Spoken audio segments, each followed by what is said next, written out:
As we approach the tail end of the calendar year for 2025, and we saw who was bound for glory, so much has happened, and I'm sure you will believe changes are further to come as TNA reaches a turning point tonight at Full Sail University. And this is Simply Predicting. Welcome to the discussion. Hello, everybody. Bloody friggin' hell. Damn it. And yes, congratulations in advance. Spoiler alert to the new TNA World Champion, Frankie Kazarian.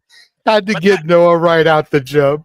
Of course you did. And that being said, welcome everybody once again to another, what should be a rousing edition of Simply Predicting Anything But. You know what this is. I am the Simpleton of the Simple Brand, the voice of SLS for Great Professional Wrestling, TNA Faithful for Life.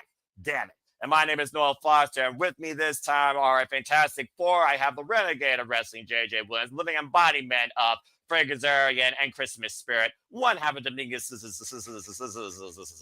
Emmanuel, and this guy who is not trying to follow down anything right now, unless the Predictions League, Charles Schultz. And thank you all for tuning in, whether live or on demand. Please like, subscribe, comment, tell a friend. We want to dictate the conversation. Super chat, pay about our pages, as simple as that. And you, of course, will find a link to the Predictions League forum, of course, on my post community tab here on YouTube, on my social medias, and will be in the comments section after the stream concludes. Without further ado, let's go ahead and give everybody's initial thoughts before we dive into tonight's card. First and foremost, gotta start off with the guy that's already raised my ire because I'm finally eating crow after freaking 11 months. Damn it. The Renegade Wrestling, JJ Williams, also known as one of the closest men ever to the future, now the present, 20 plus years later with the big one, Frank Kazarian, JJ Williams.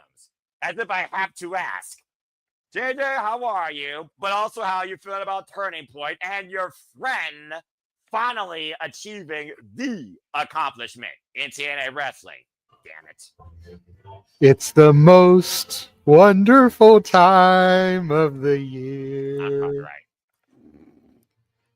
Noah, I have been telling you for about as long as Frankie has been back in TNA that his day is coming. Damn it. And you, ever the pessimist, did not want to believe me. No. Truth be told, I thought he'd get it before Joe Hendry did. Mm-hmm. But they made it wait. Patience is a virtue, and it is well worth the wait. For the naysayers, bow down to the king. And for those of us like myself, damn it, and the West Coast professor, Jeff Mother Effin Meacham, we haven't hit the 5-minute mark yet. Frankie, we are and have always been your loyal subjects, ready to serve the future. And the future is now, and the future looks damn good. I still can't fucking believe it. There it is, folks. Get used to it, Noah. I'm going to have to. Damn it. Well, thank you for that, JJ. That in mind, how do you feel about Turning Point tonight? We got 8 matches on tap here. Oy. Look, everyone knows that I've been absent from the product as of late. Yeah. I am very much looking forward to rectifying that. I actually watched Dynamite this week, live, with you guys doing the watch along for my commentary. The first thing that I've watched in real time in a long time. I would be watching SmackDown tonight if I didn't have to work. That said, storylines notwithstanding, I'm very much looking forward to Turning Point.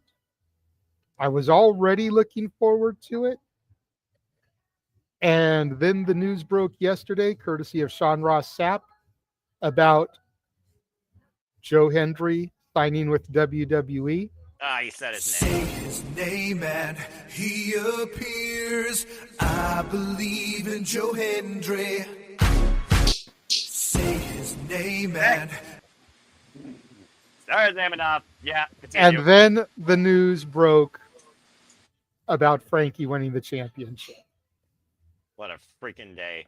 And that just increased my excitement exponentially.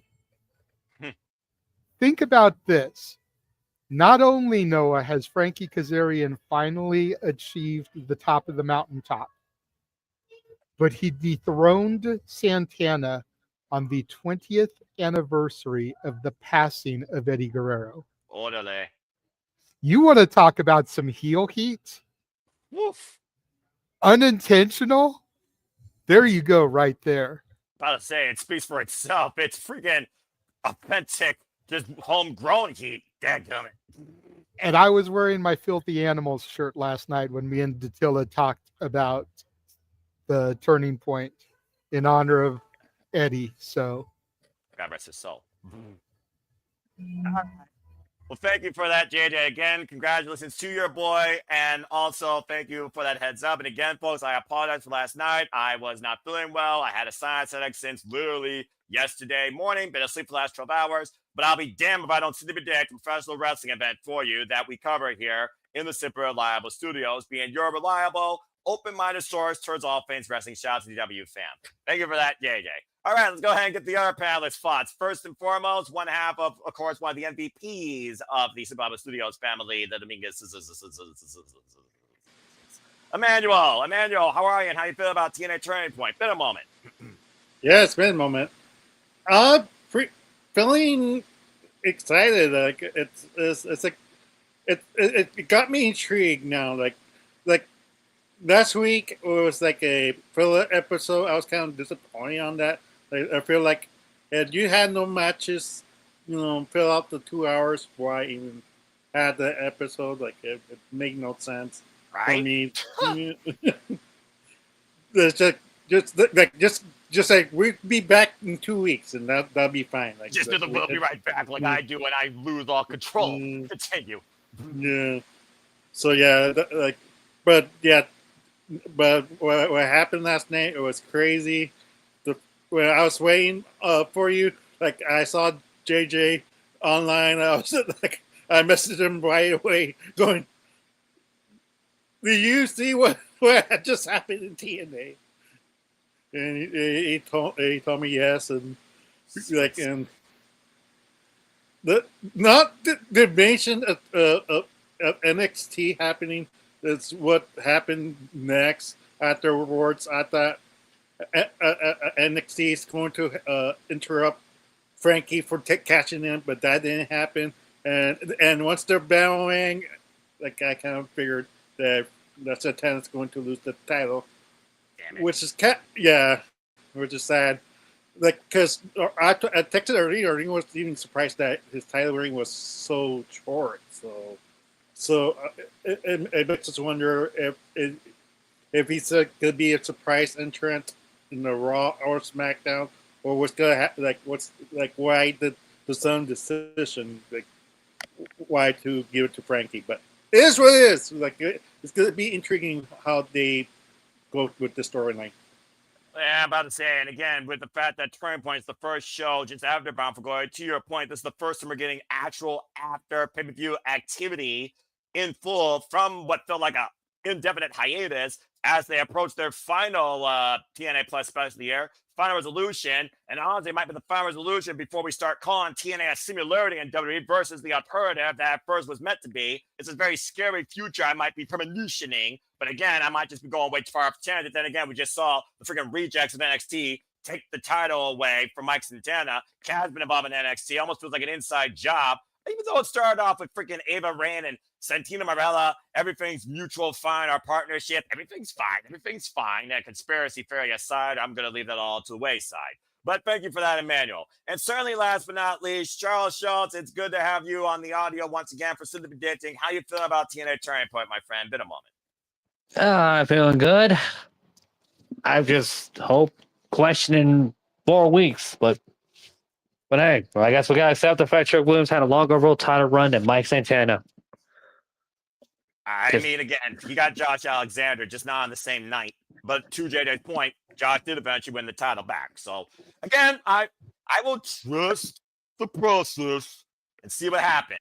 But still, your NXT is really starting to get on my effing nerves, especially with that roach Robert Stone on the screen in a TNA ring. Anyway, without further ado, Cinema Dating community, panelists, enthusiasts, TNA faithful, NXT followers, new and old too. Let's get right into it. So again, this is Cinema Dating, and this time we are in TNA for TNA Turning Point. TNA Turning Point will come to us from the film of My NXT, Full Sail University. Of course, that starts tonight, 8 p.m. Eastern Standard Time, exclusively for TNA Plus subscribers on the TNA Plus app. One user per device. So try your luck to share that, folks. Good luck with that. So anyway, really quickly, Noah, I just DM'd you the updated image since Frankie won the title. Oh, you mean So this? Frank, yeah, the updated one of that. So the title is now on Frankie instead of Santana. Thank you for that. I'll be sure to upload that as we talk. So we got 8 matches on tap here, and while you definitely are far more worth than your what you make as far as when it comes to money and quality, we got this guy in this match once again. You already know how I feel about him. So let's just go ahead and get this match out of the way. It might as well be on the countdown. We got flopped out AJ Francis taking on BDE. BDE, one of the prize prospects from the independent scene. We saw him debut at Bound for Glory during the Call Your Shot Gauntlet. Pretty impressive showing. Legitimately, folks, by the way, every one of these matches, except the tag match, was made last night. So your story is less than 24 hours right now going. But I'm still going to fill you in because that's what I do here. BDE was planned for a table by the giant pain in the ass. And freaking hell, he challenged him for a match. And Team Morella made it official. And that's why this is happening. Obviously, BDE struck a nerve with AJ Francis at Bound for Glory. As, of course, AJ was teamed by the entire Team A roster. At least that's one thing we could all agree on when it came to eliminating this guy. But either way, BDE has a huge chance right now to make his first impact in his first singles match here in TNA Wrestling. As you all know, it's Liberating. Here's how the story goes. Because there's only 4 of us, we got such a minimal card. Everyone will give their thoughts. When it comes to bigger shows and bigger panels, we'll handle on a need-by-need basis of agree or disagree. So let's go around the horn, and you already know who I'm picking, so I don't need to say anything else, and see what y'all think about this first time ever exhibition. BDE and the other guy, AJ Francis. And also, don't worry about his penthouse cronies because Rich Swann is in a different match and Casey Navarro is still injured. To Casey, I wish the best because it feels like AJ tossed to the side. Go figure. That being said, from somebody that loves Cheez-Its to somebody else that endorses football, Cheez-Its, and other snacks, and apparently this guy, for what it's worth, when he doesn't flop over the top rope. He's not banned from diving, apparently not banned from being predicted on. Kind of wish he was. JJ, go ahead. Talk about this fool, but talk about your expectations for BDE. I don't know if you saw Bound for Glory, but BDE, pretty impressive showing during the Call Your Shot Gauntlet. He has yet to have a match in TNA Wrestling, and honestly, he might be a new prospect to TNA Wrestling. Shout out, by the way, to Mila Moore, the newest signed Knockouts to TNA. Congratulations to her. Sounds like she's going to become a real problem for this Knockouts division. Curious to see what she brings. What do you think about this one-on-one match? Considering AJ Francis right now, I mean, what the hell is he doing here in TNA at this point? I mean, he lost out trying to get the TNA National Championship back in April. He lost out on the Call Your Shot Gauntlet, thankfully. He has not been TNA World Champion. He hasn't gone after TNA X Division Champion. That would definitely break limits and Cheez-Its. So what do you think comes from this? I don't think BD is going to put him through a table. Last time we saw AJ on our screens, the Hardys put him in his place through a table. But clearly, every grudge right now with AJ Francis comes with putting somebody through a table. So maybe that's what this escalates to. What do you think about this one-on-one? Well, I am going to correct you on one thing, and that's only because, and I'm sorry for stealing your thunder, Charles, but he pointed it out in the chat yesterday when I did this with Tatilla. Go for it. These two have met before at Wrestling Revolver, where BDE defeated AJ Francis. Oh, really? Okay. So this is not a first time ever meeting, just first time on a major stage, on television, if you will. Okay, cool. I respect that. Thank you for that. Again, I look at this as just a exhibition. I Mm-hmm. think a lot of it has to do with placement on the match, on the card. Mm-hmm. With AJ having chokeslammed Rich Swann during the Call Your Shot, I don't know if the First Class Penthouse is still on good terms or if they've gone their separate ways, because again, I haven't watched. It could just be one of those things where it was like, hey, it was every man for himself. I had to do what I had to do. But if Rich Swann holds any resentment, he could come out and cost AJ the match, allowing BDE to get the dub here. That's honestly the only way I see BDE getting the dub. Otherwise, this needs to be a squash. AJ needs to assert his dominance, show that he's not the joke that everybody thinks he is. So I'm going for AJ here. And I probably won't be able to get the form completed because being at work starting after this. So please make note of my picks they will be official here on the show. So my money is on AJ Francis. Just for you, JJ, and you're the only person I'll do this for as far as this panel goes. I will make it the exception because, of course, it's only because it's so last minute that we're doing this show. If there was going to be more time, I'd figure out a way to do the form. But I'm probably going to have to go from this to clock in. So yeah, that's why, again, I'm going to keep this under an hour, like I said, TK time. And again, once I add, he literally made this damn show last night on TNA Wrestling. Last night. I would love to see this go under an hour, but I highly doubt it. That is the epitome of highly unlikely in all likelihood. Look above you, Noah. We're already at 17 minutes, and we're only discussing the first match. That's because you glowed about Kazarian for the first 10 minutes. Damn right! Can you blame me? Can you blame me? How much did you gloat when Joe Hendry finally won the title? Damn it. Thank you. All right. Well, again, no more segues. All right. So that being said, he's got AJ. Moving on. We're going to go right around the horn here. Hopefully this is quick. Seriously, don't take too long. Damn it. Don't take too long talking about this match, you two on the bottom. Manuel, AJ, or BD, what you got to say? Show some respect from AJ Francis. No, AJ Francis for the win. Dickhead. Charles, do you agree with these lollygaggers? No, I don't. Thank Christ. I highly doubt this is going to be a squash. Because AJ Francis respects BD that much, so it's probably not going to be a squash. But I still expect BD to win the match.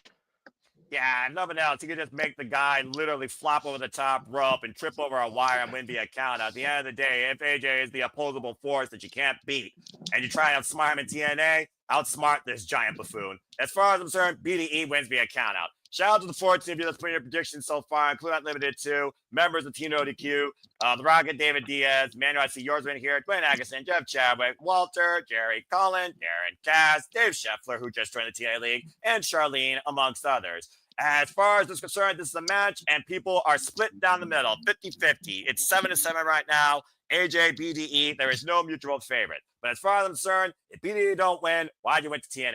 Okay, well, that was quick and simple. Moving on, let's go into multi-person action now.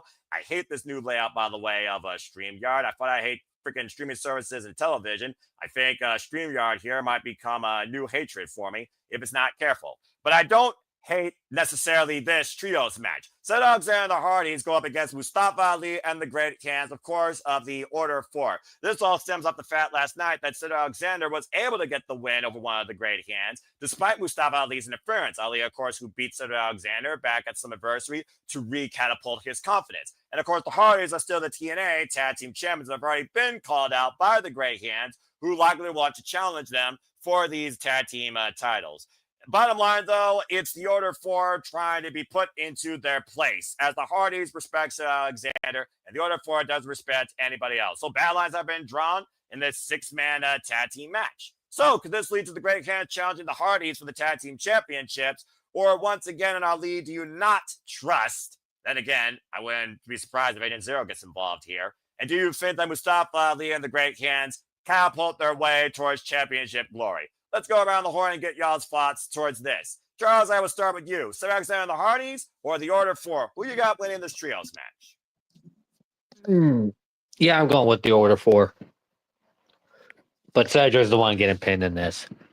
To borrow from JJ's point from last night. To return the favor of what he said earlier with me. Fair enough. Fair enough. I was say, we're even now. No more stealing my points, Charles. Yeah, that's Walter's job. Don't steal his gimmick. Bloody hell. All right, so we got one for the Order 4, Mustafa Ali and the Great Hands. Well, Emmanuel, the Order 4 are coming up a loss at Bound for Glory against the System. So honestly, they need to rebound here. And if the Great Hands, which JJ has endorsed so much as a great tag team and future tag champions, want any shot to be TNA Tag Team Champions, they need to get one up on the Hardys that held down the TNA Tag Division since coming back for this one last run with no end in sight, it seems. So what do you think? Do you agree with Charles, or do you think the Hardys and Cedric get the better? You pretty much nailed it to the coffin, though. I mean, well, you just said, like, Order 4 is to win this and get an opportunity for the tag titles and the next pay-per-view. Like, that's the future predictions, like, it's clear as day. Like, you could see the sun rising for that, and that, Datilla's gonna be like, Datilla's right. Should have joined the stream, Datilla.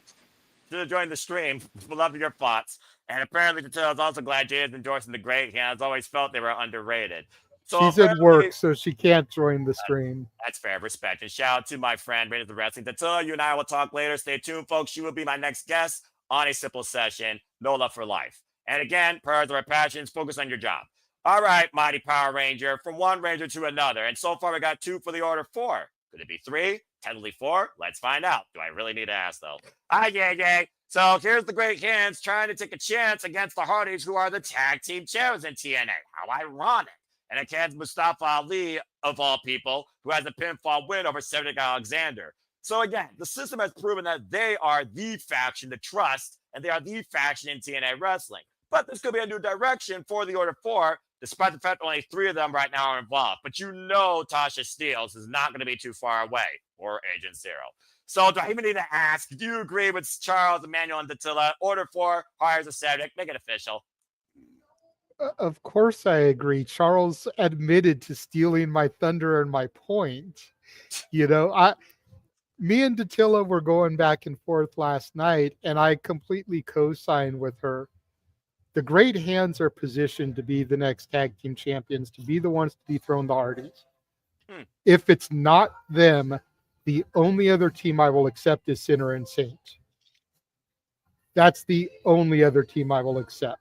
I will agree with both teams have been completely underrated, and ever since Sinner and Saint broke off from Eric Young, they need something to help reestablish themselves.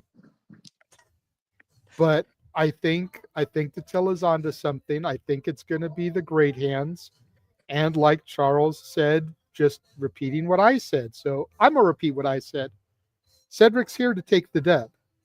It keeps the Hardys looking strong going into their eventual title defense against the Great Hands. And it doesn't make them look weak because the Great Hands already have a pinfall over them. Cedric got the dub yesterday by pinning one of the Great Hands. He can give it back to them tonight.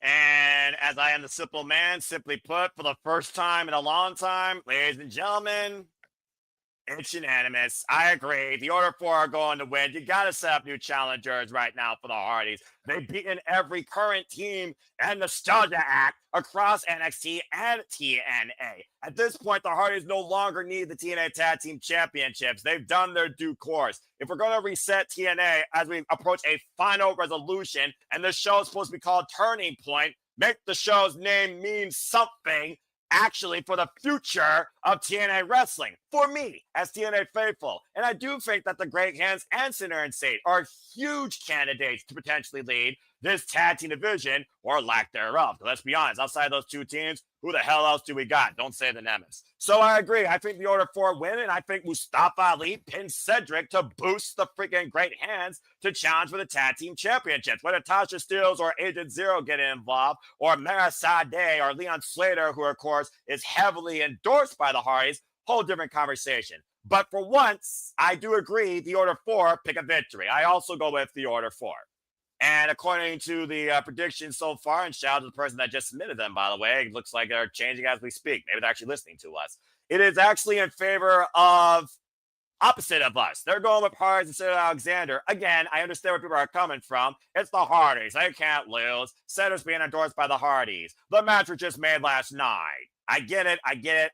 But you need change. And I don't know Mustafa Ali is the leader we need for that change. But I do think the Great Hands can be a great change for the tag team division as challengers. Now, if they can be champions, whole different conversation, whether or not they can lead that, especially underneath this fast of Order 4.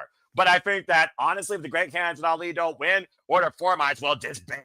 So I'm going with Mustafa Ali and the Order 4. But it's 20% in favor of us in saying that. 80% is going against us. In Ali, I trust. I don't know if I can necessarily hold that up, but I do trust that they need to win tonight, or you might as well pitch the Great Hands' chance of being that chance.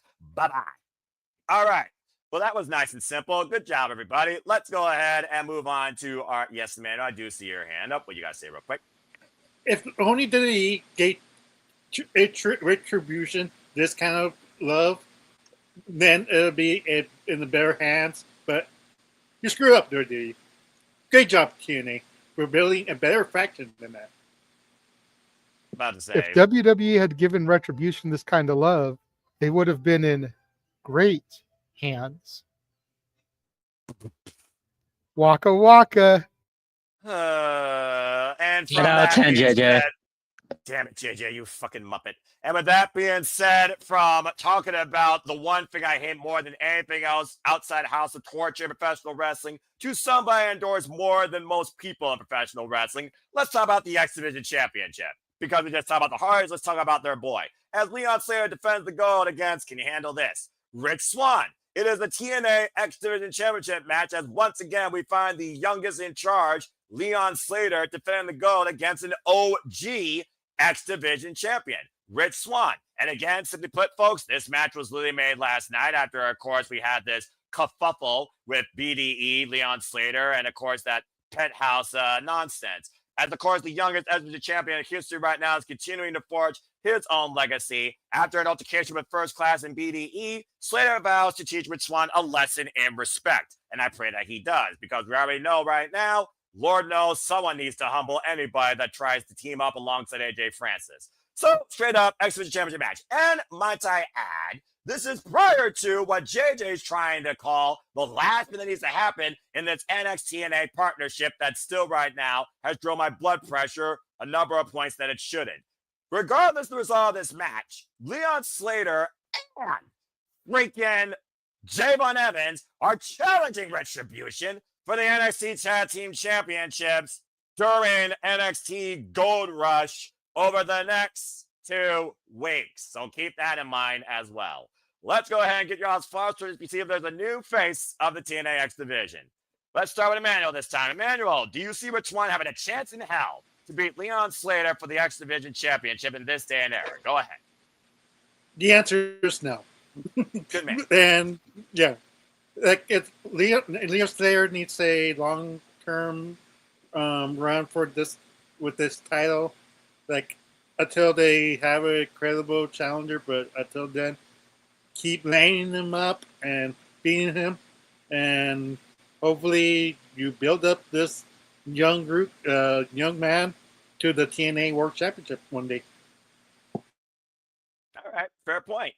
JJ, Leon Slater, Javon Evans, it seems to be the most dynamic, bouncy, no-limit duo right now across professional wrestling. And again, Leon Slater, he literally is making history. And while your boy right now is the present with his crown, Leon Slater is definitely the future of TNA wrestling. And again, he did just start. Of course, he has had this title since Slammiversary after beating Moose the franchise, might I add, of TNA Wrestling. So I honestly don't see a change here, but I just see another way that Leon Slater gets further endorsed in being that promise to the vision defined by no limits. Wouldn't you agree? Yeah, 100%. I said to Dattila last night, I think they have the opportunity to do something very special with Javon and Leon. Leon is already the X Division champion. I could see them positioning Javon to take the North American title off of All Ego Ethan Page. Ooh. And then the two of them winning the tag titles together. Great. Put all the gold on them. You want to talk about a partnership. Then you have a tag team comprised of a singles champion from one company and a singles champion from the other company holding tag straps together. Fair point. And they're probably the only team I could really see it working for. And then when they have their inevitable breakup, that rivalry is going to be glorious. As glorious as Bobby Roode. I missed that. As I watch takeovers continue. That I appreciate that. Oh, he's done. All right. Well, I've got Leon retaining. I'm sorry. Rich Swann is going to just go down in a blaze of glory. Well, hopefully it's in his best blaze of glory that I used to endorse him as when he was TNA X Division champion and not AJ. Hopefully this match doesn't go all night long. Can you handle that? All right. Well, that being said, Lionel Richie non-copyright. Charles, close the thing out. Just say Leon Slater so we can move on because I don't think anything further needs to be said. Yeah, Leon Slater. Let's move on. By the way, this is how unanimous this is. 15 out of 15 right now on the Prediction League forum. Pick Leon Slater. Not a single soul, drunk or sober right now, is saying Rich Swann. There you go. All right. Good job, everybody. I feel very inspired by that unanimous prediction. Speaking of being inspired, let's go ahead and talk about the only women's tag team in professional wrestling history, shall we? Because the Inspiration are defending the TNA Knockouts Tag Team Championships against, oh God, Victoria Crawford and Tessa Blanchard and the Angel Warriors, Xia Brookside and Lei Ling Lee. This was literally made, again, I'm going to be saying this like a parrot, broken record. Basically, the tag champions are willing to defend these titles, looking to be finding champions. What a crazy-ass concept. And their answer was not by one team, but two teams. I don't know if you call Tessa and Victoria Crawford a team that anyone wants to see on their screens, but they have been a duo here in TNA Wrestling since this partnership began, much to my skin crawling. We just saw Tessa Blanchard, of course, beat Mean Jam Miller. I told you all. At Bound for Glory with a roll of quarters. Don't rule out them actually trying to do something stupid here in a triple threat with no provocation. Why the Angel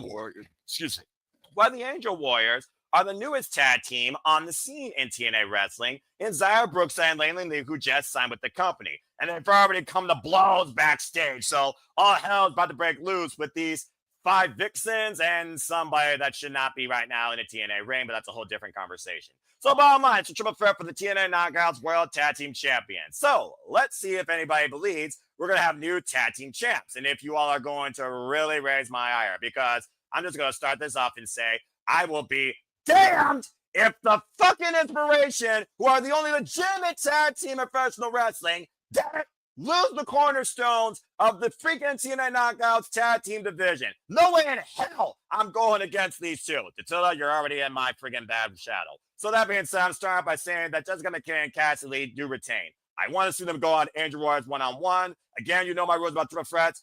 Buffer, fall team. I pray to God the fall team is not seen. Again. Let's go ahead and get y'all as far as that. I say that the tag champions retain. Charles, you're next. Who do you have leading with the TNA Knockouts Tag Team Championships? I'm sorry, Noah. I'm agreeing with Dattila. We're going to get new Knockouts Tag Champions that's going to be Tessa and our partners. So there you go. Oh my God, Victoria Crawford. I can't just see Tessa not losing. I just can't. All right, fine. Again, I'm not gonna, go. I'm just gonna let you all do your predictions. That's what it's all about. Okay. That being said, before I go to Manuel, it is not unanimous. 93.3% are smart like me. They went with the Inspiration. Why one team, Emmanuel, went with the Angel Warriors. Nobody went with that witch and Tessa Blanchard. So that being said, Emmanuel, do you actually agree with the bottom 1%? Or do you actually think the Inspiration retain, or do you think the Angel Warriors could give us an upset? Go ahead. No, I picked the Inspirations and Good man. to win this, only because like you said, like they're the only viable women's tag team in any industry. Put that in mind. And in every like AEW, WWE, why is the only tag team that makes sense is the Inspiration?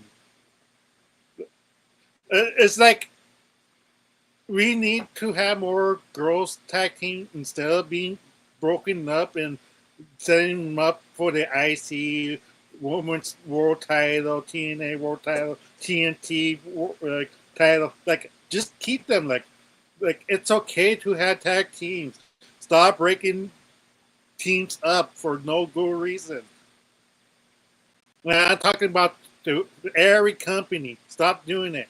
We need tag team to revitalize them. Then what? If not, then why do we have these titles? Why? Simon Miller. But yeah, why? Here's why. But yeah, and stop saying that Tessa is a racist. Look at her tag team title. Before I give it to JJ, I'm just going to put a disclaimer here right now. We do not hold the path against anybody, but I also say here that people can change. People need to be better. Humanity need to be better. And humanity, you need to get out of the freaking social media bubble. Thank you. This has been a simple endorsement by the Simple Man.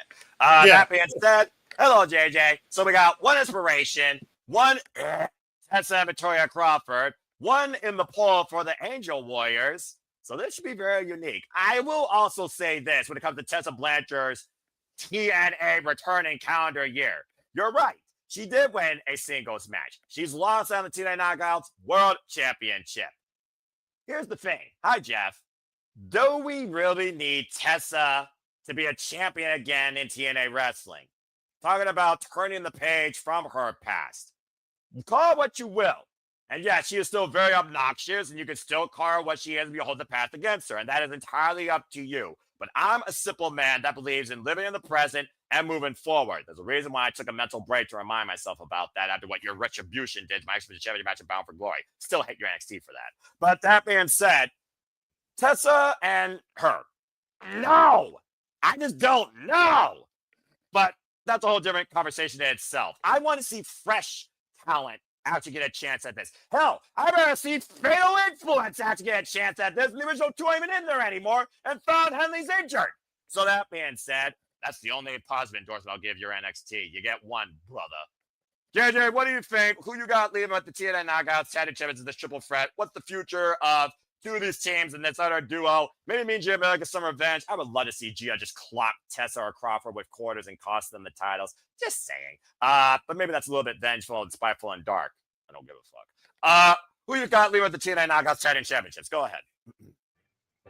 Well, first and foremost, let me say hello to my dad who popped into the chat room. I saw you bring the comment up.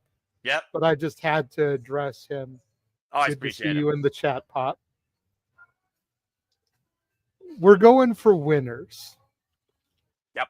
The whole idea of the Predictions League is to try to climb up the rankings, not fall. Yep. So that said, I am going to pick the most overrated, the team that I don't understand the most, think are completely overhyped, and that is your girls, the Inspiration. Thank you. I don't want to pick the Inspiration, but they just recently got the title. They're not going to lose them this quickly, and I don't think TNA, especially with WWE's involvement, is going to make the former Iconics lose at Full Sail University. That would just be fucked up. You think? But that said, I would rather the Angel Warriors walk out of here with the gold.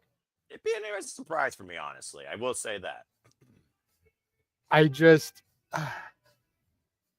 liked Xia Li when I first got back into things. Like I told Datil, I thought she had a unique look, a good gimmick, good worker in the ring. Mm-hmm. And I've been thoroughly impressed by Zaya Brookside since I started watching TNA. I loved her since NXT UK. Such a bright side. Daughter of Robbie Brookside, by the way. Yes, Zaya Squared, as I call them. Please don't turn that into a shirt. But I even told Datilla, I would rather Victoria Crawford and Tessa Blanchard be champions. And everyone knows how much I dislike the former Alicia Fox. I don't buy the hype of the Iconics, the inspiration. I don't. And I'm sorry if that upsets you, bruv. I like that. But I think a lot of it has to do with the fact that I didn't come up in your era of NXT. So I don't get it. It's fine. Yeah, I get it absolutely. That again, I saw these women after they were released from WWE, after they went and had kids, and they started this little resurgence. I don't get the hype behind them. They're two Barbie doll blonde bimbos who look like they're leftovers from the Divas era.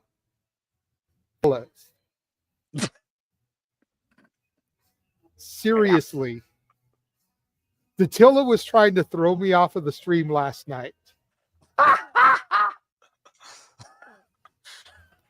So, but I'm going to be real with you. I'm going to keep it 100. And that's why you love me. That's why you love me. I respect that. Yeah. Yeah. I'm unbiased. I don't get the hype behind them. In the Divas era, they could have been amazing. Now, I think they're just a reminder of what we've grown leaps and bounds beyond. That doesn't mean they can't be great wrestlers, good workers. I don't think we need characters like theirs anymore. But I have to pick them to win. All right. Again, and if you're in super predicting and then the super predicting leads in partnership with No DQ, all opinions matter. Your opinions and matters outlooks too. You are not judged, criticized, or bullied for them, but you can be debated. You can be humored for them. And you sure as hell can also be ridiculed for them, because at the end of the day, if we're not making fun of ourselves, how can others also have fun with you? At the end of the day, it goes like this, and I'm just going to say it in closing. Inspiration, former WWE Women's Tag Team Champion, a bigger moment than Kofi Mania at WrestleMania 35, were treated as a joke under the Vince McMahon regime in WWE, to the point they both left wrestling. TNA gave them a rebound when they approached Bound for Glory, beat Decay, and became TNA Knockouts Tag Team Champions for the first time, literally, and had a good run during that time in the resurgence of the TNA Knockouts Tag Team Championships. After they left and started families, God bless and congratulations to both, of course, Cassie Lee and Jessica McKay, the former, of course, Peyton Royce, who previously challenged for the Next Women's Championship in my era. Of course, I've always been more of a Peyton girl than a Jessica person, so I always loved Cassie Lee. She's always been my fave. It's just one of those things where I look at chemistry, long-term history, the combination and the duality of understanding each other, trusting one another, standing by one another. That's the importance of being a tag team in professional wrestling, and that is a huge, huge, huge rarity in women's tag team wrestling. Unless you were born a Bella, there has not been a more connected, legitimate women's tag team in professional wrestling. But this team actually can wrestle. They're not just freaking on the cover of a magazine. Sorry, not sorry if I struck a nerve. So that's why, of course, I believe in the inspiration, and that's why I'm glad they're back, because I do believe you actually drive a tag team division, they can actually be people to hold up to. And for what it's worth, and all the bullshit I gave Ashley, and more notes I gave her so much shit, because I hated that gimmick, the Elegance brand was the perfect foil for the inspiration to beat in their pursuit to finally become TNA Knockouts Tag Champs again and be the reset. And that's just a little bit of history and respect that I will give to the inspiration and the Elegance brand for that matter, and why I do believe inspiration are the right ones to hold the titles, still should. And you damn sure don't need a relic from the Divas era, Victoria Crawford, or an overrated, still heavily backfiring from her past chanted R-word freaking former TNA Knockouts and TNA World Champion holding these titles. So unless the Angel Words give me a WTF moment, and maybe justifiably so, it makes sense for inspiration to continue to retain. Datilla, message James. Tell him to clip that. Noah just said something positive about the Elegance brand. That needs to be in the highlight reel. That boy's got more than enough work already, JJ, all right? And that being said, shout out to James here at Father J. Hebers 95. James, take care. And you know what? Fuck it. Since I talked about the Elegance brand, I'm going to go ahead and segue to the TNA Knockouts World Championship because, believe it or not, the Elegance brand has a chance to get it back. A slim one, but nonetheless, still a chance. Because look who's challenging Kalani Jordan for the TNA Knockouts World Championship. Maggie Lee. M by Elegance. Yes, you heard me right. Why is she defending that in a triple threat? Oh, wait, did I spoil something? Why Kalani Jordan is scheduled to defend as a triple threat at Gold Rush against Jordan Grace and Lei Ling Lee? Yes, you heard me right, folks. She is actually defending it first and foremost at Turning Point tonight against the Elegance brand. M by Elegance, Maggie Lee with Heather by Elegance, and the personal concierge who are still looking for Mr. Elegant. No, hell no, no, it is not me. It never will be. Enter, me. Noah. Enter. No, everyone shut You the could fuck be up. Mr. Yes. Elegance. Yes. No. Yes. No. Yes. No. Yes. No, that's Yes. Yes. Yes. Yes. Yes. Yes. Come on, Emmanuel. Yes. Get it. No. Emmanuel, tell No. Arlene. Come on. Do not Emmanuel, join tell Match Arlene to Madness. message Noah No. and Someone tell stop him that this. he should enter. No. We could Yes. have our very own No. Noah by Elegance. The day I call myself that, then the Elegance It is brand. perfect. The day I call myself that is the day I freaking see the Elegance brand win back the Knockouts World Championship. All right, let's go ahead and get back. Fuck me, did I just say that? Let's go ahead and get back to what I just said. Thank Ashley, enjoy retirement. Take care. All right, back on track. Fucking hell. Anyway, Kalani Jordan, whatever. NXT superstar defending the TNA Knockouts World Championship against M by Elegance. Legitimately, this was made last night after Kalani Jordan did defend the TNA Knockouts World Championship last night against Heather by Elegance. Thanks to some clever play-by-play backstage by Pee Wee Herman Reject, George Iceman, the personal concierge, the Elegance brand is far from done with the new TNA Knockouts World Champion. Aston Team Arella made it official. She will now defend it against Maggie Lee. Maggie Lee's first chance, M by Elegance as she's known, for the TNA Knockouts World Championship. So can Kalani continue to prove she can do anything ahead of Gold Rush, spoiler alert, or will my blood pressure reach boiling points beyond belief and I change my name to Noah by Elegance if M by Elegance scores the win of the century, crazy what the fuck, then Jesse Jamie and Stephanie Valcure and seize the TNA Knockouts World Championship tonight. Let's go around the horn and see what one thinks about this. Since it's TNA versus NXT and I'm TNA faithful, I'm putting the NXT guy on blast first tonight. Kalani Jordan, M by Elegance. JJ, you're first. Is there a chance in hell of M by Elegance beating Kalani Jordan for the TNA Knockouts World Championship? Go ahead and say your pick. And yes, I already wrote what your pick's going to be, but go ahead and speak. Your question is there a chance? There's always a chance.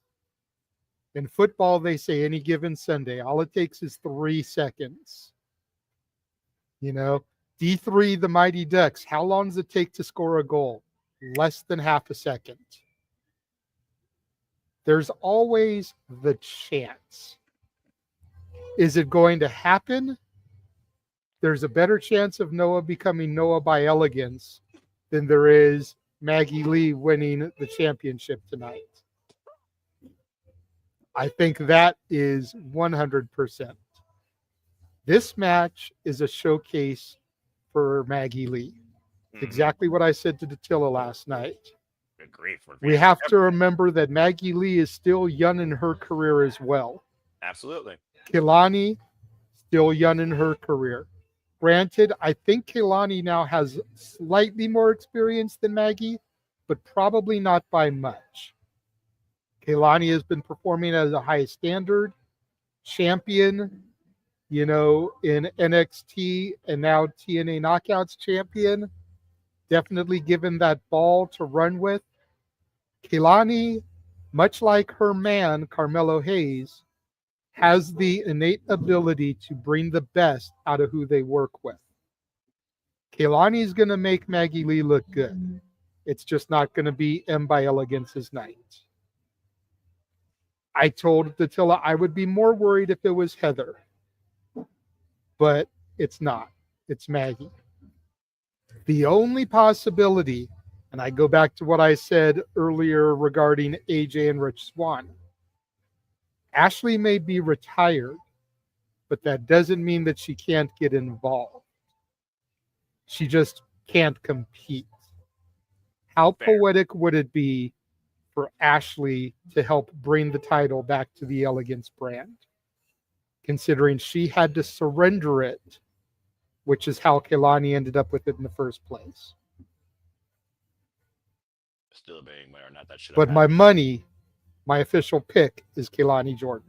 I wrote Kalani before I even got to this match. All right, fair enough. And again, Maggie Lee, huge opportunity for her. I followed a little bit of her work during AEW Dark and Independent, so I'm very happy for her, actually. And you're right. She has a little bit more experience than Kalani Jordan, who literally is a new athlete, let's forget, that was raised out of the NXT program.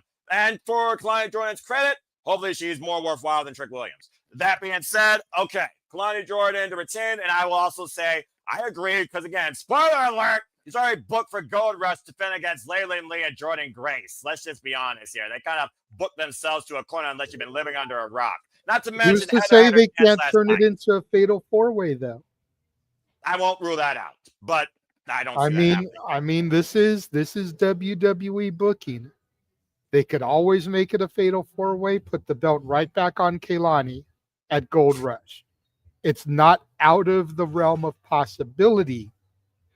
It's just highly unlikely in all likelihood. And I hope Caitlin wasn't watching when you ranted against the Bellas a moment ago. She doesn't watch my content, and she knows that I'm mutual in my opinions and what I mean when it comes to a wrestler and a diva. And at the end of the day, she's a Nikki fan. I'm a professional wrestling fan. Simple as that. All right, moving on. That being said, it's a Kalani. Gold Rush, it's going to be Kalani. TV specials, we don't predict it because TV is not worth that value of a form or a Point Dictions League point. So, two Kalanis, and also before I give it to Charles, what the hell? All right, I guess somebody must be part of the Elegance brand going for Mr. Elegant. Not unanimous here, folks. One person picked M by Elegance. Charles, was that you? Do you got Kalani Jordan leaving with the TNA Knockouts World Championship still, or does M by Elegance throw glitter in her eyes and steal it? I do see a championship retaining. Kalani's keeping the belt. Again, I want to just point this out. All these matches was made last night during TNA Impact Live. And she literally just defended against Heather by Elegance last night. Keyword, defended. Didn't face her one-on-one, simply defended. All right. Amanda, I'll close this thing out. It's a freaking unanimous. Kalani's leaving with the belt, did you see? Yeah, sadly, but this is kind of frustrating in my part from the NXT side. Kalani Jordan just turned heel, yet they booking her as a baby face in this situation. Because no, it's true. It's true. She is not the baby face here. Exactly. Like it's kind of weird because like yesterday, like she defended her title, and the crowd were cheering Kalani. That's not the thing you're supposed to do if she just recently turned heel. What are we doing here? Like it's like if you're gonna put her as a heel, then let her face somebody baby face. I get that Elegant Brands is TNA, but those are heels. And you're in Full Sail, and like they're not gonna cheer for like. I guess that movement. That's the only reason why they booked that. But Emmanuel's brain is breaking with the heel versus face dynamic of TNA versus NXT, where TNA is wrestling on NXT territory and vice versa. Yeah. So for me, it does not make sense. It's just I think there's just stepping 2 steps backwards and forwards towards Kalani's heel turn. But yeah, Kalani needs to win this. Like Elegant Brands. I think they're done. They like if we're not gonna see Ash Elegance in as a manager or being in ringside, why what it's like Tony Storm having her causing on and Tony Storm is not there. What's the point? I'm about to say, like, Luther the Butler can knock George Iceman's freaking glasses down his throat, though. That's a different conversation. But I get what you're saying. The bottom line is this. She's been excommunicated from the NXT Women's locker room, turned heel. She defended that by any means against Jordan Grace because she knows he's not a champion. She's not only alienated, she's irrelevant. And while Zaya Brooks and Layla Lee said, we got your back, she's like, I don't need you. Try and be a Stone Cold complexion, apparently. Stand for yourself, I guess. Good luck, Kalani. We'll see how far and how long you can do that. At the point right now, Kalani's not hero face. She's her own woman. She's not even Two-Face from the DC universe. Bottom line, though, she loses that title, she's SOL. So right now, she needs to defend that championship and hold on to it by any means necessary, even if it means going heel against a heel faction like the Elegance brand. And it wouldn't surprise me if she does just that tonight. Oh, well, let's note before we move on to Yeah, JJ. go ahead. Then I see JJ, but go ahead. Yeah. But, like, in Kalani Jordan, it's kind of stealing Carmella Hayes' thing. She called herself her. I wonder where I heard that from. Gee, JJ, I wonder. I was Go ahead. calling her as soon as I found out that they were together. I know you were. So all residuals and royalties can be sent to. But Continue. the only person that I want Kalani to lose the title to is Indy Hartwell. Same. And I think that should have been the match for this card. Same. Because not only are you giving Indy back the belt, granted for another company that technically she never lost, she had to forfeit, but you're doing it at Full Sail where she has rich history.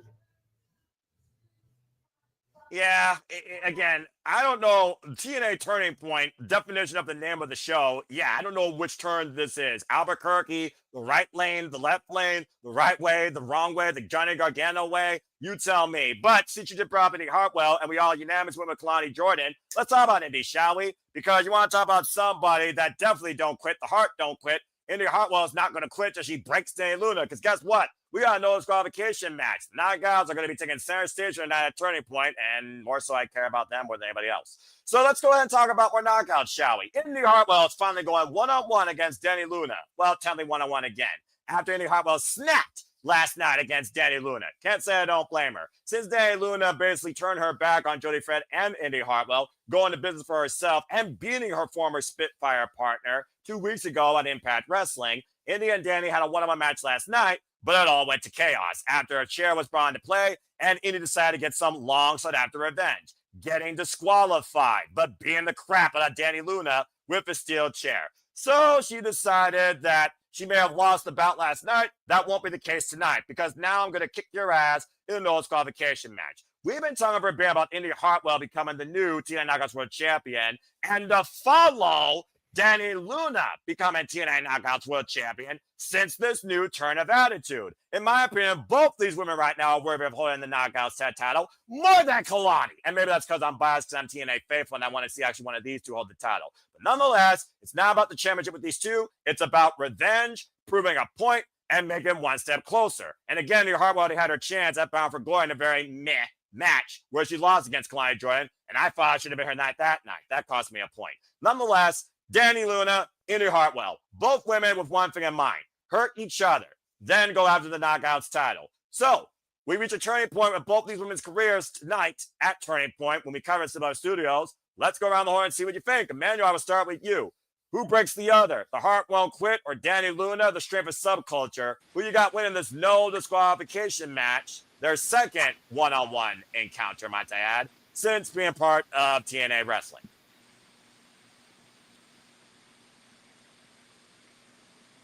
Oh, yeah, because I got like it kind of started. I'm not sure. What the hell?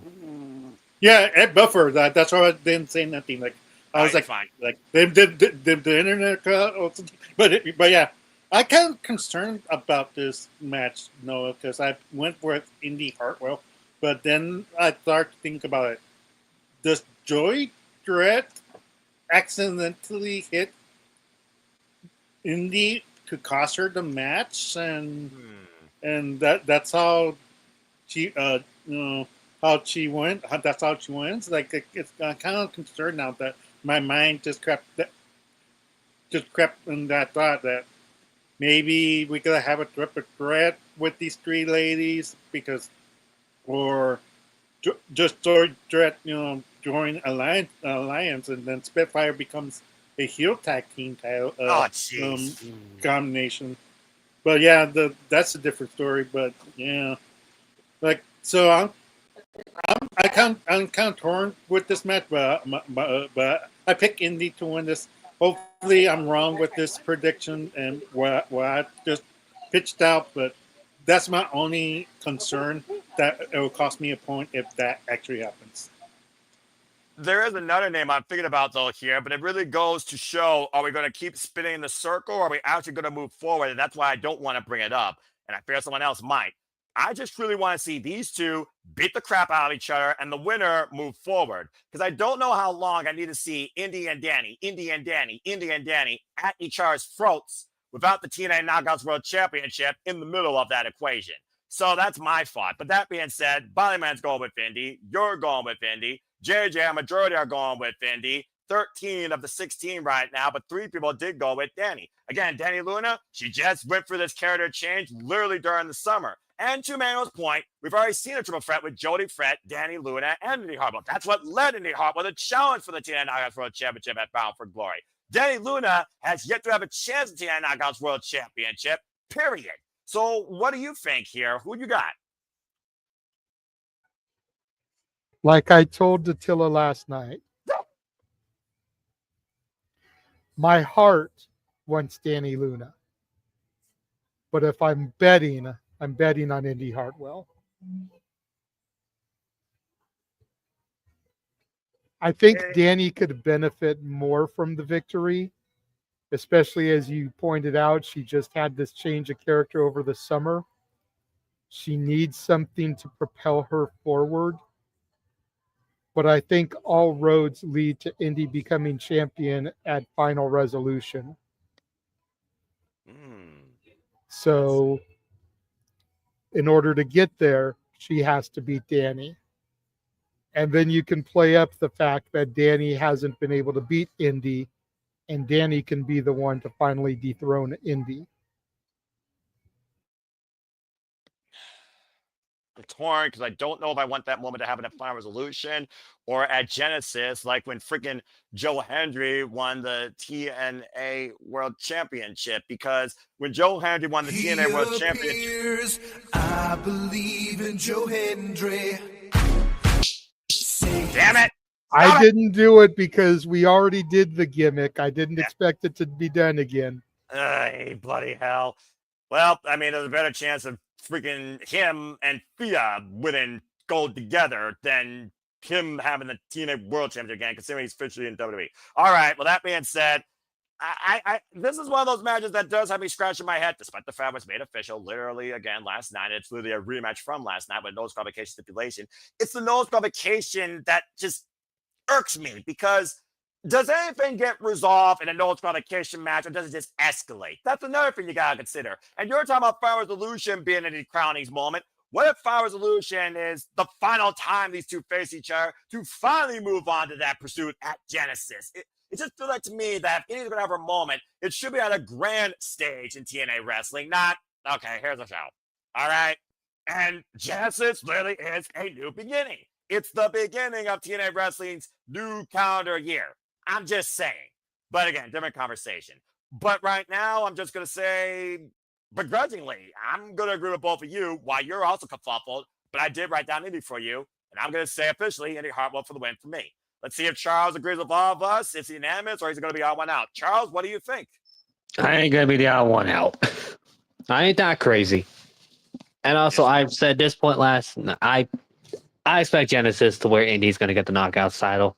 Thank you. So, since they didn't do it for Bound for Glory, so I'm afraid to do it for Genesis. So there you go. All right, well, that being said, I only say Final Resolution because I look at the name of the pay-per-view. And That's while fair. I don't think it'll be the grand finale of the TNA WWE invasion rivalry, whatever you want to call it, I think it will be the final resolution for some of the angles. and Indy ascending to the top of the throne there makes sense. Otherwise, you wait until WrestleMania week and you put it on her at WrestleMania week and TNA's pay-per-view like they did last year. That way she can kind of get that big WrestleMania week-esque moment like she did at Stand and Deliver when she won it the first time. That would be either like Unbreakable or Rebellion or some other weird name that would probably bring back. But I don't want her to have to wait that long. That's another Same. 5 months. That's why I think January is long enough. All right. Well, that being said, though, we do believe the Heart won't quit and won't stop till she breaks Danny Luna.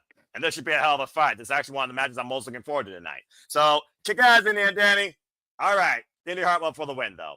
Okay. Only got 2 matches left. So, let's see if we could trust each other's opinions on this. For do you trust the system or do you smoke them if you got them? And can you all figure out who the new rascal is? Because I for sure as hell don't know. And by the way, shout out to JDC, who officially announced his retirement in January. So to Fontangle, Dirty Dangle, John Dangle, Curtis, thank you for everything. Very curious what that means for the system upgrade, downgrade, reboot. We'll talk more about that later.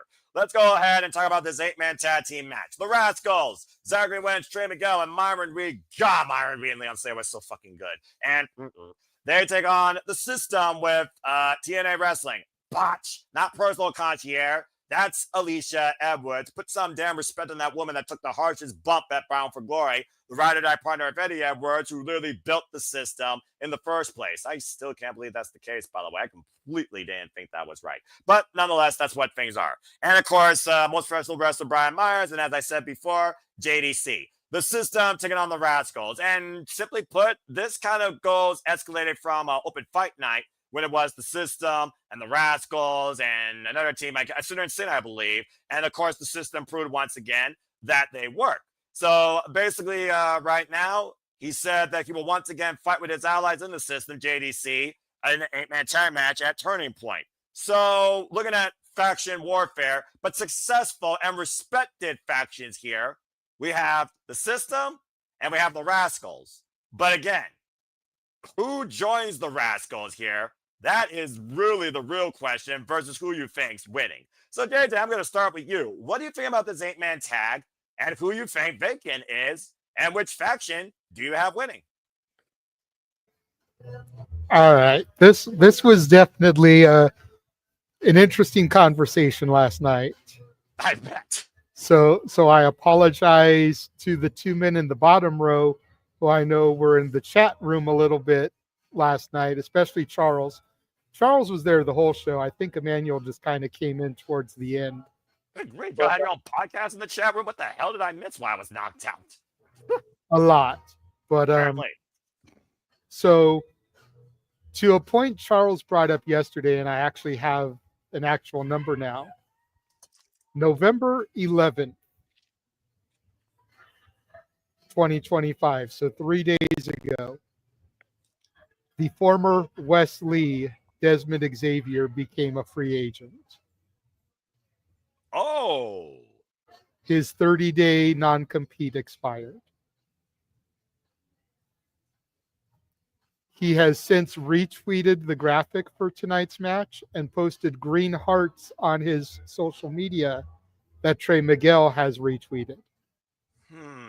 Time heals all wounds. All signs point to the former Wes Lee rejoining his brethren tonight for Turning Point.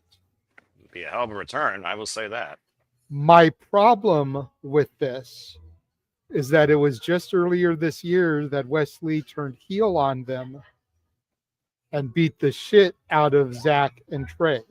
That's why I don't think it's him. I didn't even figure out his name, but I do like the fact you bring up that history and the fact that, again, I'm not on social media, that Wesley and Trey acknowledge each other. Please continue. Hold on, though, because I found a little hiccup that could make it happen, and I mentioned this last night. So it would be a very TNA thing to do. And I say that in a bad way as an insult. But it would be a very TNA thing to do to just pretend like none of that happened. You know, Men in Black, flashy thing, yes, you didn't see anything. Right, the neuralizer. But Myron Reed wasn't around when Wes turned on Zach and Trey. No.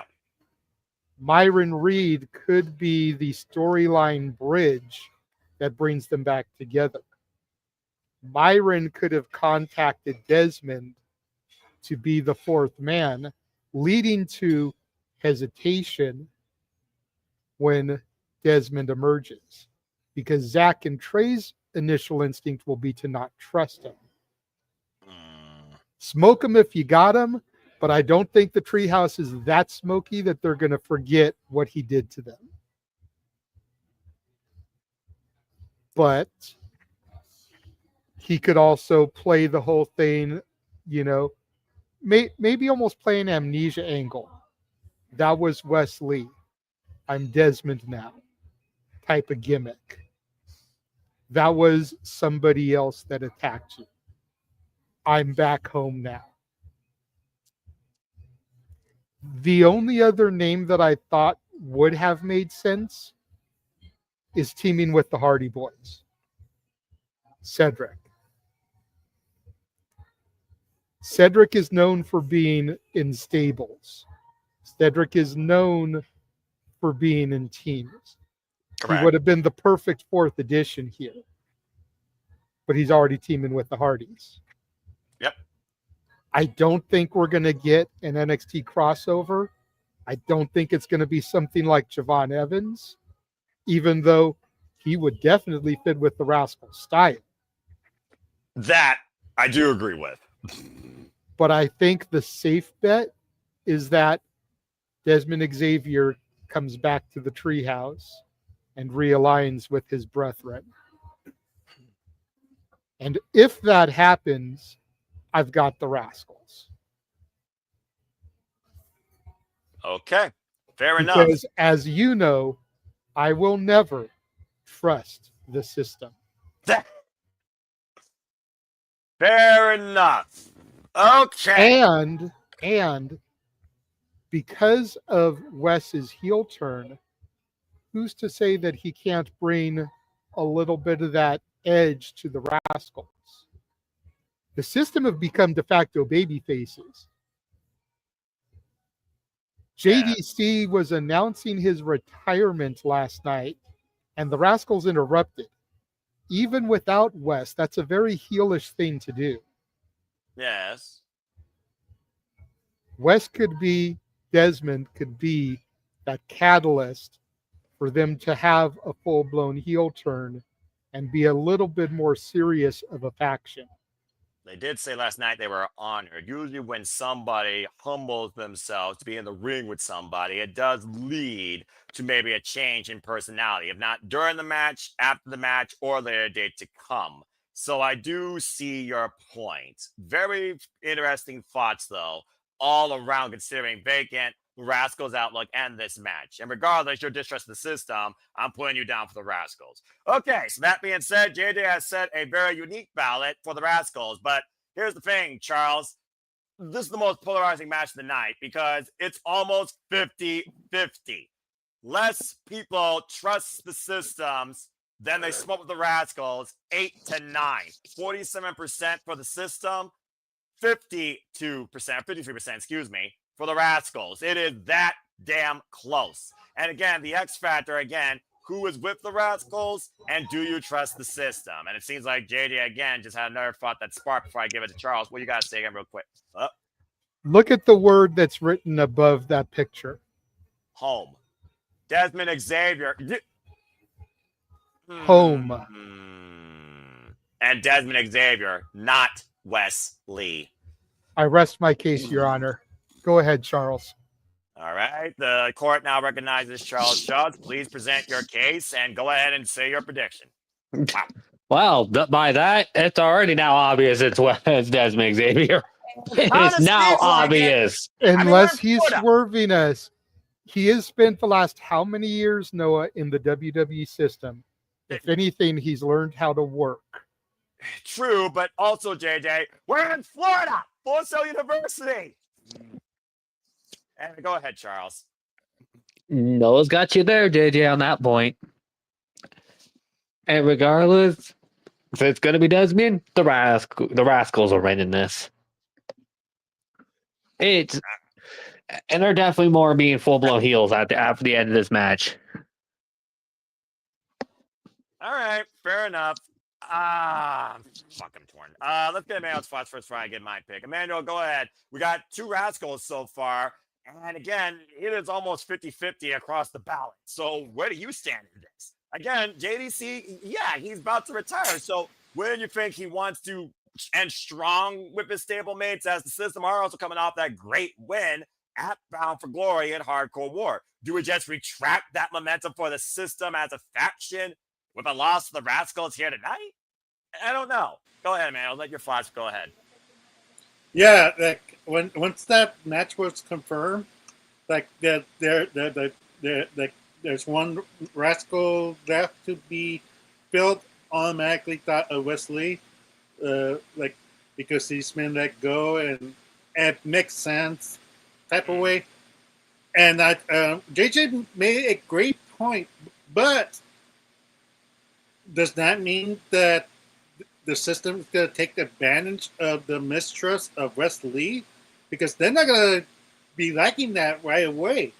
So I put in my prediction that the system's going to win, because and the Rascals have lately been taking pins and been seeing the lights under the stars of the lights recently a lot. That is true.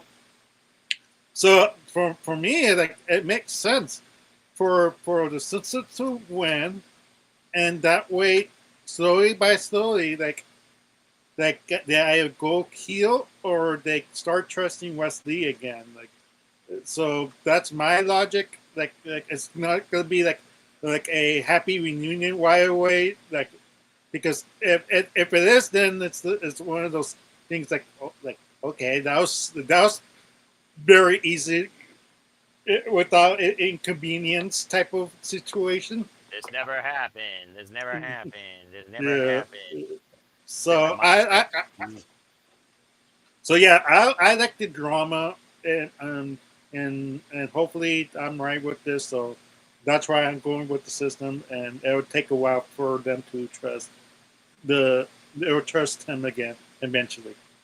So we got 2 Rascals, 1 System, and again, it is 47% in favor of the System and 53% in favor of Rascals and Bacon. And while I just got done watching NXT TakeOver War Games 2018 with the Undisputed Era, that of course shocked the System for the duration of a better part of practically 4 years, I'm actually going to go ahead and balance this prediction and say that out of the gate, as soon as I heard JDC is retiring, I think the System is justified right now to continue their forward momentum at Bound for Glory and continue to be the most concrete forward faction, neutral favorites, TNA faithful and grounded individuals of TNA Wrestling. I'm actually going with the System.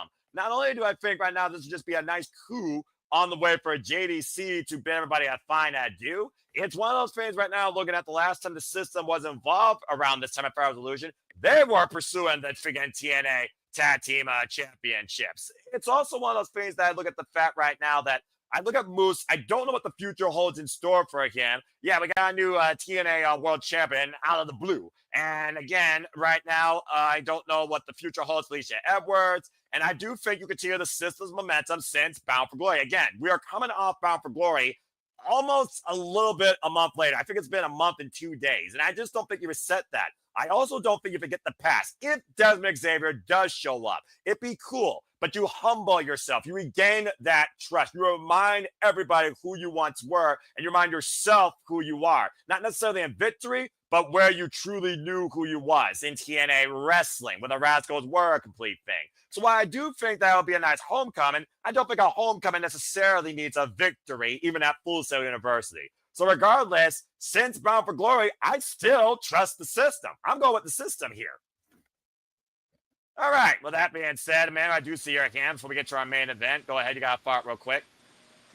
Like, as a joke, like, who knew the little Rascals would become so big and mighty? I wonder what happened to Alfalfa. Damn it. Fucking idiot. I get that. They need to grab one of the producers from WWE to have with them. That way we can have PD back in TNA also. Oh, Canada. Not copyright. All right, moving on. Again, stop it. Stop trying to bring some nostalgia back. The next name you're going to say is Rob Van Dam. All right, let's go ahead and move on from here. Oh, Lord, don't do that. As long as he doesn't use that damn theme song. Doom, doom, doom, doom. Rob Van Dam! Oh, that's The whole fucking show. JJ, God, that is more likely to happen when he shows up with TNA. You want to talk about one of the worst theme songs of all time? Right? What the fuck? I would rather listen to Billy and Chuck, You Look So God. Good to Me, or Rob Conway, Just Look at Me, as opposed to hear that shit. Your footage of small crap. What the fuck were they smoking when they made that theme for him? That made no damn sense whatsoever. Seriously. What were they thinking back then? Oy. I think you said the right phrase there, Noah. What were they smoking? Okay, that's fair.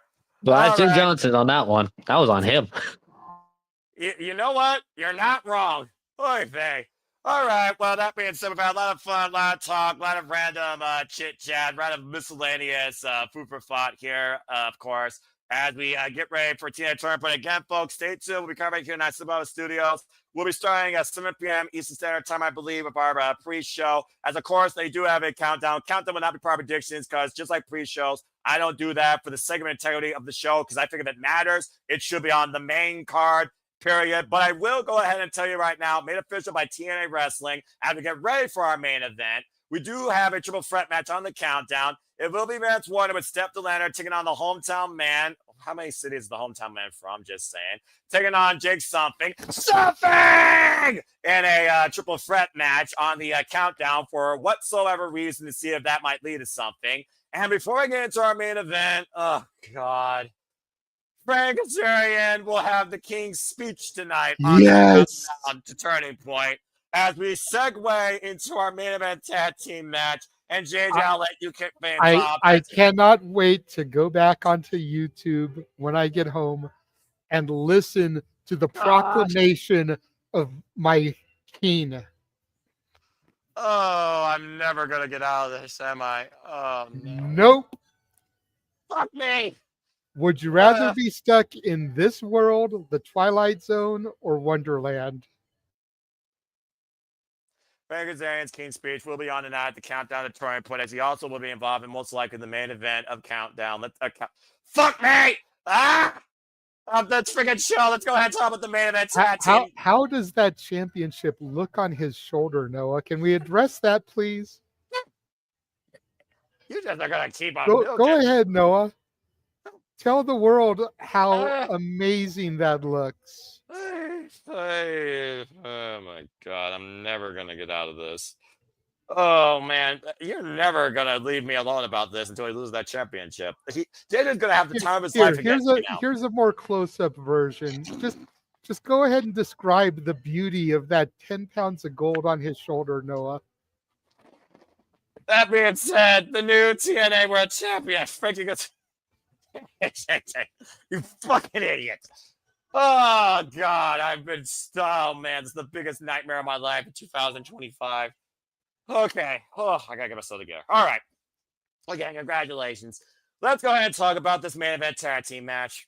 The Call Your Shot Gauntlet winner, solo winner, Nick Nemeth, the most wanted man, teaming up with the brand new TNA World Champion, Frank Azarian. They go up against the TNA International Champion, Steve Macklin, and the former TNA World Champion, Mike Santana, in a grudge tag bout. Legitimately, folks, this was the first match made. Originally, it was going to be the TNA World Champ, Mike Santana, Steve Macklin, a battle of champions versus Call Your Shot Gauntlet participants. But after the NXT rejects with Robert Stone ran in and injured Mike Santana to set him up and soften him for Frank Azarian to call his shot, you now see that graphic as you see it now of a brand new face of TNA. In the future, now the present, Frank Azarian. There is no doubt in my mind why Steve Macklin has been holding down the line for real TNA champions. He wants to send a painful message to NXT as well as the new TNA World Champion who called his shot. Of course, Steve Macklin beat Frank Azarian at Bound for Glory to regain the TNA International Championship. Why Nick Nemeth right now? I almost wonder Will he hope that Frankie Kazarian also gets injured enough to call his shot tonight against his own tag team partner? So what sort of chaos will ensue, and what turning point will this lead to when it comes to Nick Nemeth and Frank Kazarian and Mike Santana and Steve Macklin in regards to the foundation that is TNA and the TNA World Championship? Let's go around the horn and get y'all's thoughts towards this tag team match. And we will start with Charles, because I know he'll be the simplest.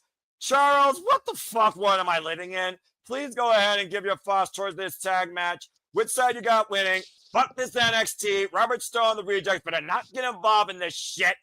But what do you see happening in this tag match to conclude Turning Point, most likely? Go freaking ahead. Well, one, I do enjoy considering again the title. I just kind of wish it was a lot later than 4 weeks. But You mean that's less just than my 40 days? Drew. Bloody hell. I do see Mike and Steve getting the win here. But let's be real here. This show's going to end with another NXT invasion attack. Yeah. I pretty much am like, oh, fuck, here we go again. And it's even worse. It's not coincidence. They did this 24 hours ago. It's like, okay. Now they're going to do it again here. The same fucking building. Pretty much. You got Kazarian and Nick Nemeth winning? No. I expect Mike and Steve to win this. All right. Well, Emmanuel, Mike Santana is not coming in at 100%. He's already got a bad right arm. He can't even spin the block. If he spun the block against Frank Kazarian last night, he may have actually held on to the TNA World Championship. And again, what the fuck is Robert Stone doing back here in TNA Wrestling with those NXT rejects, the fucking random names? The only one of relevance was the man that he hoped would be in the John Cena mix, Brooke Jensen. Look, since King has been around since his fucking father, since he got blinded by my own sport. What the fuck are these rejects worse than Grand Theft Auto cast-off games doing in my TNA? Anyway, Emmanuel, go ahead. Your thoughts for this time. I do agree, and Charles. Oh, this NXT is fucking pissing me off. Go ahead, Emmanuel. I'm wondering if Nick Nemeth is even wanting to tag with. Yeah, I was about to say, who's to say that Kazarian wasn't in on the fix with Robert Stone and the fuck-ups? Yeah, because he got attacked in the background in the backstage when he was about to catch in his cup, but he got interrupted by a mysterious hooded man. But that being said, like, why would Nick Nemeth even help? He still has a cup. Let Frankie deal that to himself. He walked away, and then once the match is over, he tries to cash in the cup. That's what I'm wondering. So I have Santana and winning. Macklin winning too. But I don't know. Something tells me there might be a screw job again. But I really doubt it, because what if Frankie is the mastermind of this NXT invasion? Because why ain't nobody attack Frankie when he was cashing in? Why only Nick Nemeth was to attack? That's the $1 million question there. True, they did leave as the Kazarian was calling his shot. Oh God, if Robert Stone is freaking aligned with Frank Kazarian, oh, I'm going to unleash fucking verbal hell. All right, well, that being said, I also do understand y'all's points, because JJ, to their point, the new TNA World Champion is teaming up with the Call Your Shot Gauntlet holder. So I almost think one of those two men's going to leave the other to the Wolves to either preserve their title or their chance. And again, Mike Santana is not 100%. So good luck bringing down this kerfuffle. While the show might be called Turning Point, there might be a point of no return in this Robert Stone invasion, leading NXT rejects in the TNA into a non-lethal lockdown period. And to think, this show started with Ava Rain and Santino saying, our relationship better than ever, strong as ever, still great stuff to come. And then I got Robert Stone, these fuck ups. Yeah, I'm not happy. Anyway, this match has me all kerfuffled because what the fuck? So, that being said, Steve Macklin and Mike Santana. Steve Macklin and Mike Santana. Steve Macklin and Mike Santana. What do you guys say regarding this, and what's your final prediction? Good luck. All right. So while you were talking, I was reading a little bit. I was trying to get do a little bit of digging, if you will. Huh. Now, I unearthed two interesting things. First of all, is a little bit of rumor. So I am going to preface it. It's just a rumor. Nothing has been confirmed. So take this for what it will. All right. But according to PW Insider, as of 11:52 a.m. Pacific time, so 2:52 Eastern time, Mike Santana has not yet arrived at Turning Point. Santana did not appear for his scheduled meet and greet after the last night's taping, and the word making around is that Santana has not returned the company's calls or texts. So is Santana even going to be in this match? Well. There's an interesting dynamic there. And remember, folks, if the match is not with the participants mentioned, the match will be thrown out. Continue. So there's that. Then there's the thought that was brought up about Robert Stone. Yeah. And why was only Nick Nemeth attacked and not Kazarian? Kazarian could be the mastermind. I could definitely see the Keen setting something like that up. Hiring his own court jester. But that would almost make it look too obvious. A better look would be if Nick Nemeth had himself attacked to throw everyone off the scent. Let's not forget the history between Robbie E. and Kazarian. Oh no. Oh. Nick Nemeth, the former WWE superstar who was appearing in NXT prior to his departure and signing with TNA, could very easily be leading this invasion. Nick Nemeth could be the proverbial Stone Cold. The TNA superstar who's bringing in the invaders from his former employer.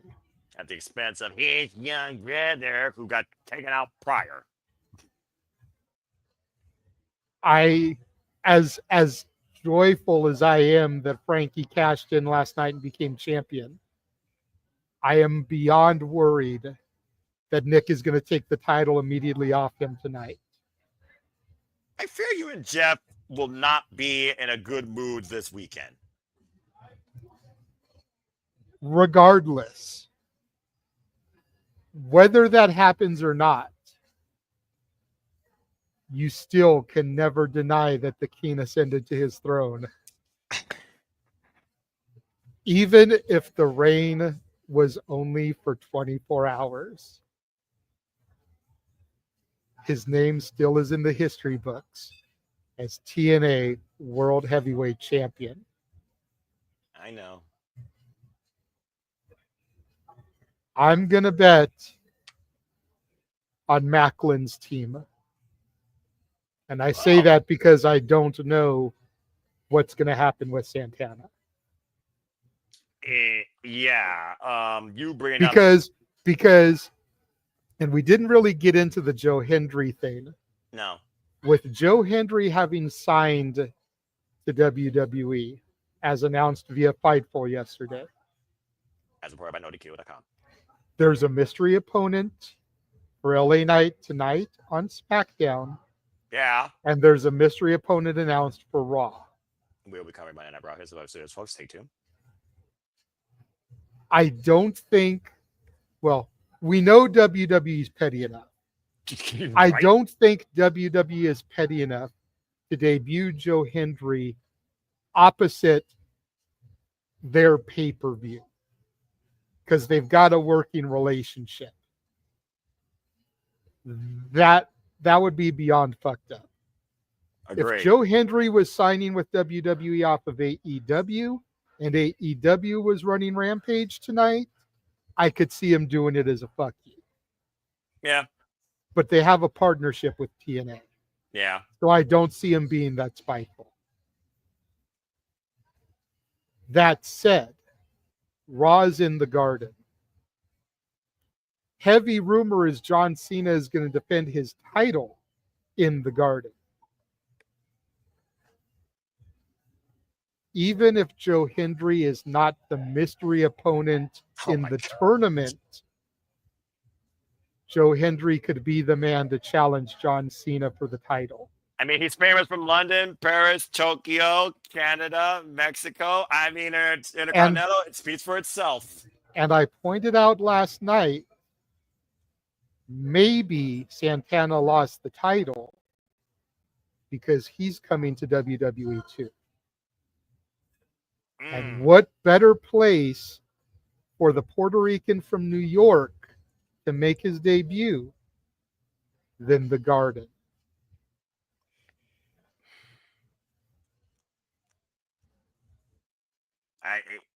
It all makes sense in context. It does all make sense in context. But I also pointed out that, and I know common sense in wrestling. I know, and especially WWE. No, you don't got to tell me twice. I'm not saying it. But I'm not saying it. But this is also the Triple H era, not the Vince McMahon era, and you've got to admit a lot more stuff has made sense under Paul Levesque. I will give you that. But I also said previously when we were talking about mystery people, I think on the reviewer shenanigans, Joe Hendry has history with Eli Drake at one point. So him versus LA Knight would also be interesting. But again, it's just right now, Turning Point might as well be fucking confusing as the name, because between TNA, NXT, and WWE, I don't know what the fuck right now is happening across both these companies, because at the end of the day, NXT is WWE and might as well be a third brand. And let's not forget AAA, who's in the mix here too. I still think Mr. Iguana could be tonight's mystery opponent. That would be. He would fit in perfectly on the SmackDown brand. You're not wrong. But either way, wow, we all actually went with Steve Maclin and Mike Santana as far as on paper goes. But again, if the match does not officially be what is shown on that graphic per se, it is officially thrown out, folks. Keep that in mind. And another thing I didn't even talk about like earlier when it came to people also connected with Nick Nemeth, Elijah. Of course, Elijah's arm, though, did get shattered during his concert, though, by Mustafa Ali. So, honestly, it also might play in Hardy's and Cedric's favor during this match if Elijah shows up and tries to kabong Mustafa Ali, but it's a whole different conversation. I think he more likely will be involved in that versus this, despite the fact he kabonged Nick Nemeth over the head at Bound for Glory to make sure he couldn't catch it on Mike Santana. And honestly, if Mike Santana doesn't show up, even if Elijah only has one arm, I could actually see Elijah showing up to maybe help Steve Maclin, because I do think Elijah also has beef with both of those men. But again, everything is so confusing and muddled right now. Nothing makes sense. So bottom line, we're in for a turning point. If not soon, very well, maybe tonight. Just keep Robert Stone and those NXT rejects the fuck out of it for me and my blood pressure's sake. But that being said, what do you all think Turning Point leads to? What's the turning point in NXT or TNA? What the hell's the future now with the new TNA World Champion at the helm? Does Nick Nemeth call his shot? Do we get an unprecedented 3 new NXT champions within a 48-hour period from Mike Santana Kazarian to Nick Nemeth, and what would be the biggest what the fuck for JJ and Jeff's freaking life? God bless both your men's blood pressure. Does Kalani Jordan actually lose the title? Do I become Noah by Elegance? Does something even crazier fucking happen? Do we get a new debut? Does someone else cross the line and show up as we've seen every week they're over? What the fuck's about to happen here tonight ahead of Gold Rush and this John Cena last time is now tournament? And before we say WWE TNA in 2026, it feels like. Let your comments, let your thoughts be known in the chat, folks. And also leave your comments down below as we conclude. A few closing comments here real quick. Great card, blind guessing. Can't wait. Let's freaking go. Looks fun. Any further comments? One person said no. And again, for those that are wondering, as I did talk about the poll results for this match, it is majority in favor on paper. Mike Santana, Steve Bangor for the win at 77%. Nick Nemeth for Kazarian at 23%. So we'll see what happens. But again, Nick Nemeth for Kazarian, can they coexist? Will they coexist? To be determined. Literally a few hours from now. But that is your TNA Turning Point card, folks. So thank you all for tuning in tonight to Disney, and stay tuned again for our coverage. We will start at 7 p.m., if not 7:15 p.m. Eastern Standard Time, the latest, of course, because we kind of previewed the show already. And stay tuned again if you want to watch the show with us, exclusively on TNA Plus for TNA Plus subscribers. Again, the countdown, we will see something taking on Vance Warner and the hometown man. And Frank Kazarian gives his King's speech. God help me. Again, this Friday, exclusively tonight on the TNA Plus app. And Turning Point, I expect you to have a pen and notepad handy to take down notes from your reigning king. You're just gonna literally keep going with. You're just not gonna let up, are you? Not gonna let up at all. Nope. He's just not gonna let up at all. Fuck me. Oh God, I'm in for a freaking wild, crazy conclusion to this year if things don't develop soon. I might soon say not my TNA if things don't change here. This is getting really fucked up or annoying for me, but nonetheless. There. Yes, the King's speech. Stay tuned. All right, and thank you all for tuning in. We'll see you tonight again. Get your predictions if you haven't already. I did write all yours down. Good luck. Emmanuel, yours are already in there. You know the change. And Charles, get yours in there. You haven't already. Let's go around the horn and get everybody's plugs. I know you got to get ready for work priorities or passions. Again, as you salute your king, I, of course, say thank you. All hail the very aggressive JJ Williams. Subscribe if you haven't already. But go ahead and tell the folks, JJ, where, of course, they can find you. I forgot that you still had that one in here. I do love that one. I know you can find me on Instagram, the Renegade JJ Williams, YouTube, Casa D18 Studios, X, ROWJJ Williams, and Casa D18 Studio. No S at the end of the X account. Casa D18 Studio on X is where you can find me participating in and hosting spaces. And then, of course, make sure you follow us at SR Studios 2024, where you can vote for the first ever Simply Reliable Studios Awards. The poll is currently up for Babyface of the Year. Get your votes in now. Bit of a special category, as there's 4 men and 1 woman nominated for Babyface of the Year. That one woman is Willow Nightingale. I knew he was going to say that name. And by the way, I'm just going to say this real quick. Blood and Guts was fucking amazing. And those women are violent, beautiful bitches. That's you know what? I give Thekla and Julia Hart props for the climbing out through the diamond hole spot. So cool. That was so innovative. Right?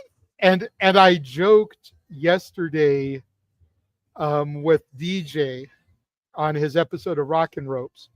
That only worked for them because the other 10 women botched myself because I'm not used to there being 6-on-6. Right? The other 10 women got bigger asses than those 2. That's the only reason it worked for those 2. I mean, anybody else probably would have got stuck trying to crawl out of there. And it would have looked like that scene in Winnie the Pooh where Pooh's stuck in the little hole in his wall trying to get honey. Always got to bring it back to Disney. Again, all I know is this. That Blood and Guts match was the only thing I needed to see involving 2 rings and 1 cage and competitors that bleed and fight. That was so fucking good. And the women, mad respect. And Sky Blue, MVP for the Crimson Face. That was the match for her. She was born hardcore out of the room. God bless that bitch. All right. And again, you can go watch that in the archives for Sumo Studios. Again, that was one of the most fun watch-alongs I've done this whole year. And thank you for that, JJ. And again, if I don't see you tonight, see you for the shenanigans. If you need me tomorrow, I will. And again, congratulations to your boy, Frank Kazarian. I'll keep you in tune what he does tonight on the King's Speech and in the main event. Good luck and have a great shift. All right, Charles, go ahead and plug your stuff. I know your plug is very simple, but go ahead because you still matter. We got to get him a graphic. Manhole cover, Teenage Mutant Ninja Turtle. Go ahead, Charles. You're an ass for that. I didn't say it earlier, but you're still an ass for that. Who's an ass for what? What did I miss? I didn't do anything. Continue. Yeah, keep falling down a manhole, freaking virtual manhole at TMNT. Shut up, Noah. You asshole. He's never let me down for that. You can follow me on Twitter, Crono on X. So there you go. Yeah, it's simple enough. And of course, Manuel Dominguez, this is always a pleasure. I always appreciate you. I see you're a plug here, so go ahead and tell the people can find you and what you've been up to. Yes, subscribe to Interactive Games and Movies, where I do app games. Like I've been doing The Sims 3. I've been doing a lot of things lately.